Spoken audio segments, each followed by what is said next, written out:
Hi there, everyone. Lars and Scott back with another review and analysis for Dandadan, episode 24, the finale to season 2.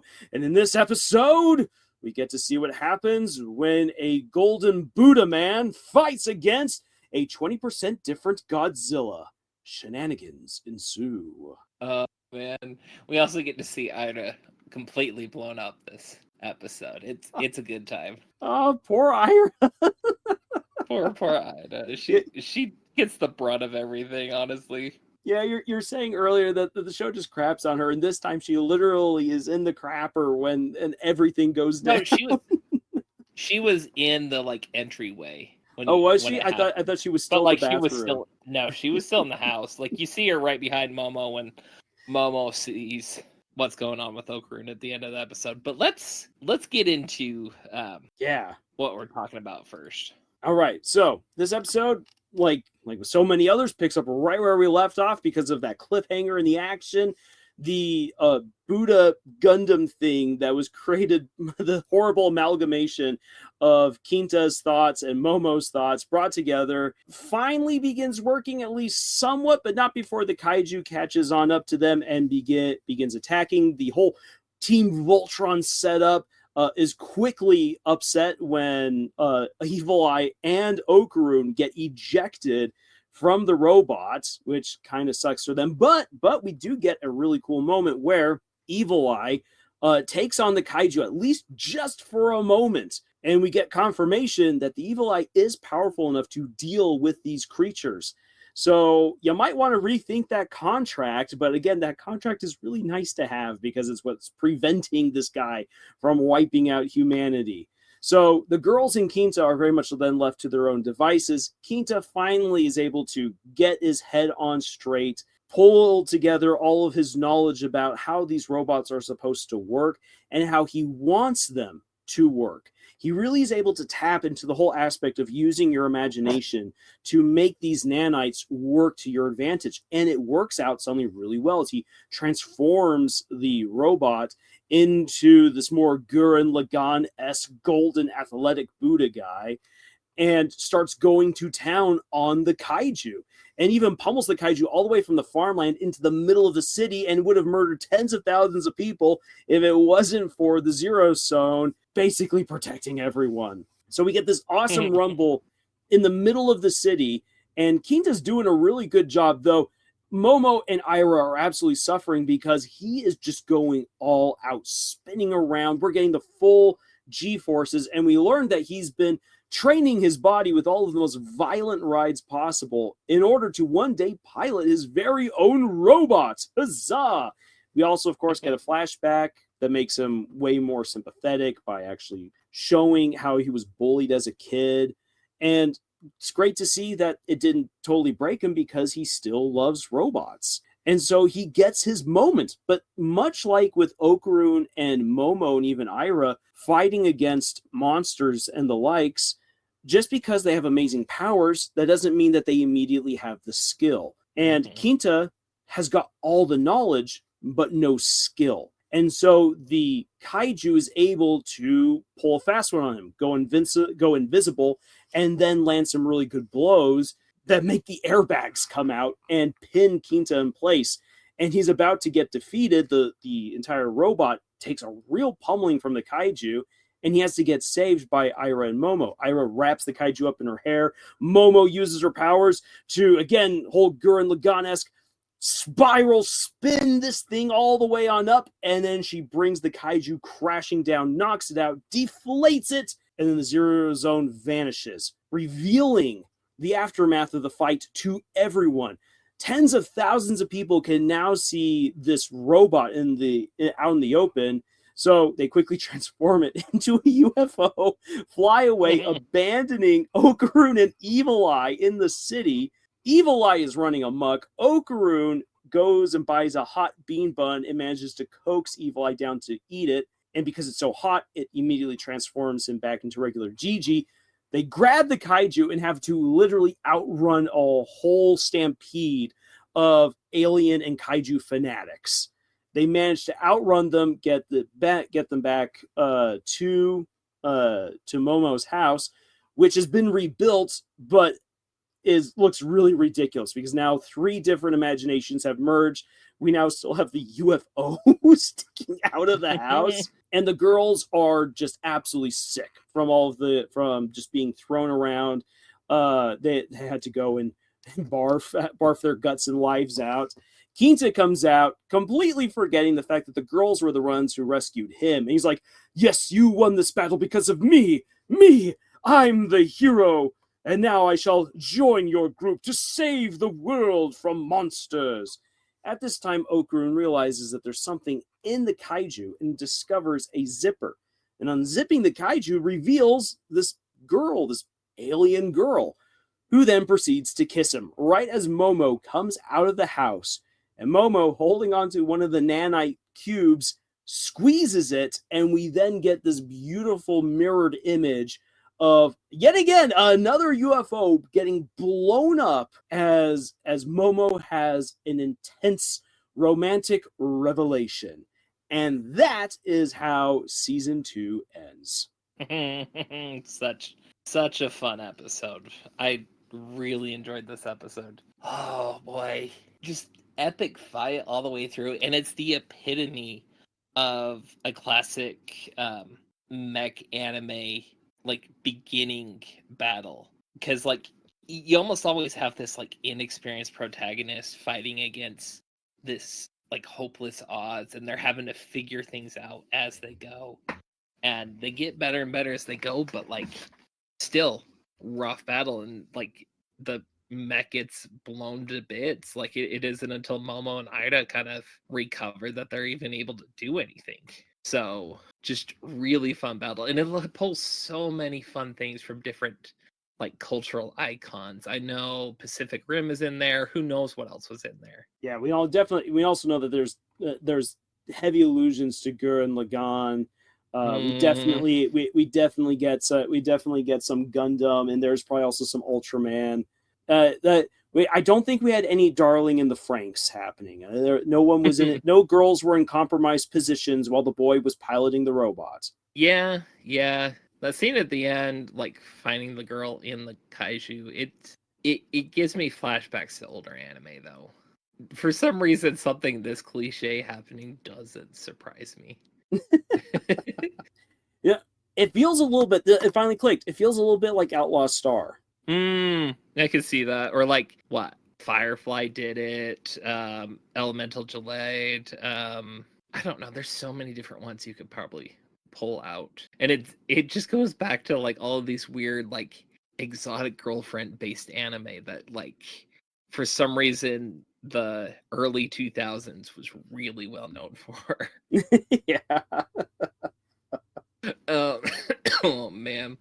But another thing, like you have this like really dramatic kiss at the end, which like completely leaves us on a cliffhanger. Like we see Momo's entire world blow up, pretty much literally, and send Ida flying in the sky, joining Team Rocket, and like, but like you've got this scene, and like when I was watching it, and I'm like, why does this feel familiar? You've got this like just arrived alien girl kissing a guy as like the first thing they do, and I'm just trying to remember what it is, and then I remembered, oh, this is pulling it. It could be pulling this straight from Teen Titans, where Starfire kisses Robin right at the very beginning of the show. So like, who knows? And it might just be like an attempt to curry favor with the people that she's been fighting with as a survival instinct. I have another theory, which is very off the wall weird theory, and I don't want to find out until the next season starts. Like I want to watch this through, so nobody break this for me. But like just based off of the color of her hair and the fact that we know the ball that Okarun's been looking for was involved with the kaiju, I think there is a chance that the alien girl is Okarun's ball. Like Okarun's ball turned into a chick. And I'm just like, that is weird and very interesting. And if it's true and I find that out the next season, I'm gonna think it's hilarious. But it's Dandadan. Like, we've seen some odd stuff happen in this show, honestly. Oh yeah. I mean, very in our very first episode, I'll let you suckle my teat if you let me gobble your dong. He's like, whoa, wait, what? At this point now, it's like, okay, yeah, if Okarun's kissing his own golden ball, on brand. Again, and like, no spoilers in the comments for Scott, please. Right. I mean,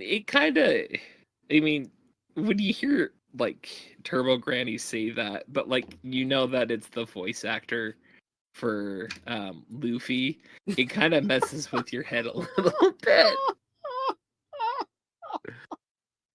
Oh my gosh. Anyway. Oh man, such a fun episode. Such a fun cliffhanger too, because like, you don't always have to have the cliffhanger be this dark, dreary, everything's gonna end, like our lives are forfeit, it's hopeless kind of thing. You can have this be super dramatic, be based more in like the characters than the like life or death scenario they're in. And I think it's a super fun way to do that. And what I really like about especially the ending shot, not just that it's gorgeously animated or that it's funny in context, but that it mirrors the very first episode of the show. For everything with the UFO blowing up, Momo having this realization, how it zooms in on her absolutely shocked. And in the first episode, it was I found a Ken Takakura, which, as we've come to learn with her, like, the name sends her flying. She is so head over heels for the idea of the actor Ken Takakura and the characters that he played. But at the end of season 2, what scares her, because she is scared, is that there is someone else who could now take away not Ken Takakura, the actor, or the ideals of him, but the Ken that she has fallen in love with. And I really, really like seeing that, because at first it was just a crush, but in this, it was the very beginnings, a twang of a crush. And at this point now, like, it's serious here. Like, Momo's got legit feelings for Okarun, and it is shocking and horrifying that someone could come and scoop him up. And if we take it even a little bit further, what I really, really like is that there is a certain application to all of this, not just for the laughs or this is how Momo is feeling, but that Okarun is evolving as a character, not just personally, but also socially. He was the nerd that anyone ever noticed, if only to make fun of him.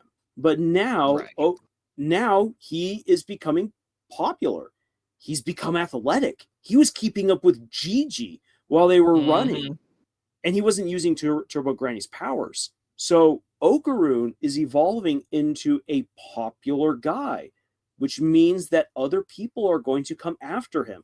Girls are going to want to eat him up. Guys are going to want to be his friend. And some guys are going to try to cut him at the knees because they're jealous. And it says something about Momo, that she's not going to drop him because he's no longer her nerdy little Ken Takakura, but that she still likes the guy. And that this is effectively saying, Momo, from this point on, it's welcome to the dog-eat-dog world of dating.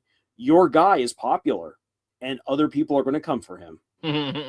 Oh, so much fun.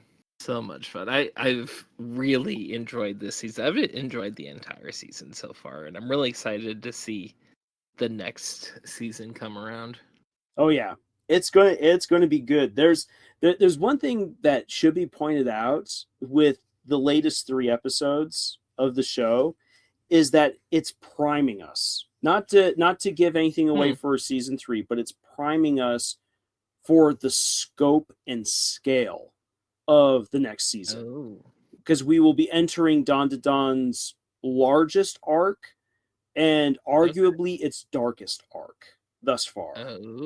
Okay. Say some arguments could be made that the current arc right now playing out in Dandadan is the darkest one, but we haven't yet seen its conclusion, so the jury's out on that.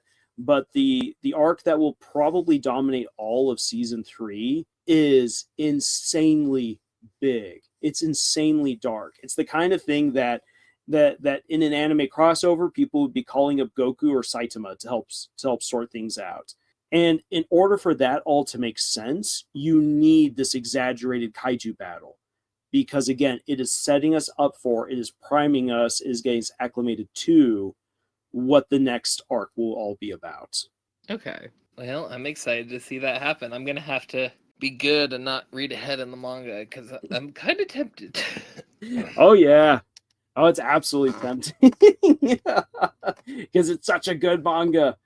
Oh, my gosh. Yeah, no, and it's great to know that we're getting the 3rd season. They've already announced that.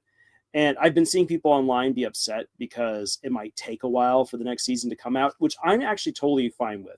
Take your time to deliver a great 3rd season because it is a great arc that needs all the love and care that you can get.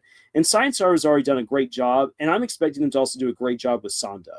Like, Sonda's going to be fun. Yeah.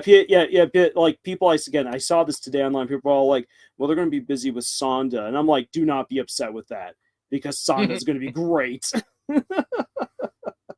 Oh yeah, Sonda is going to be awesome. I'm excited for it.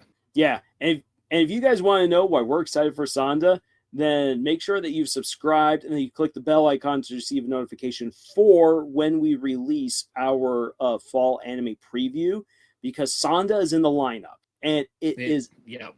Oh my gosh, it's going to be great. So, with all that being said, I hope that you've enjoyed our review and analysis for this finale to season 2. This is where we want to hear your thoughts, your comments down below. Let us know what you liked, what you didn't like, what kind of insights you had into it, and everything. And because this is something that I've seen so many people talk about, I think that at some point I do want to actually do a video talking about the actual evolution of Momo and Okaru's relationship. So that'll be something fun to get into. But for now, again, we want to hear from you in the comments. And if you'd like to support everything we do here at Camille's Harem, then please check out the books that we've published. And especially if you need a new rom-com to kind of tide you over while we're waiting, you can check out my book, Notice Me, Send Pie. Again, link for that is in the description below.